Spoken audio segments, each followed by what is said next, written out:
Hello guys, welcome back to the channel. In today's video, I'm going to show you how you can grow the beanstalk and grow a garden new beanstalk update. Okay, let's get into it guys. As we know that the beanstalk update has just dropped, and in this update we'll be able to grow beanstalk, and then after we grow the beanstalk we will get special reward.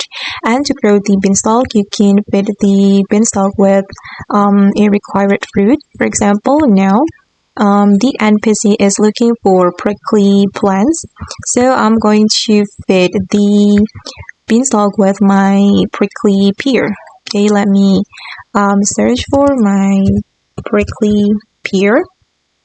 Okay, and I'm going to feed it. Okay, we can click on feed this to the beanstalk, but I think it will be more effective if I click this option, feed all my plants to the beanstalk.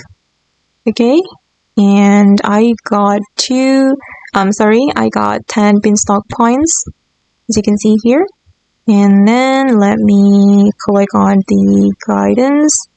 Okay, what's up with the bean sprout?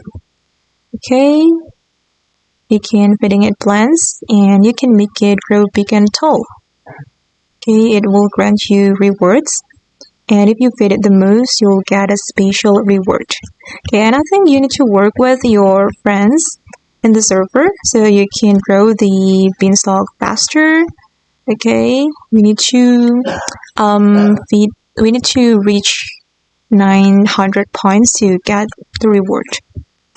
Okay guys, and that's all the video for today. I hope this video will be useful for you. Thank you so much for watching, and bye.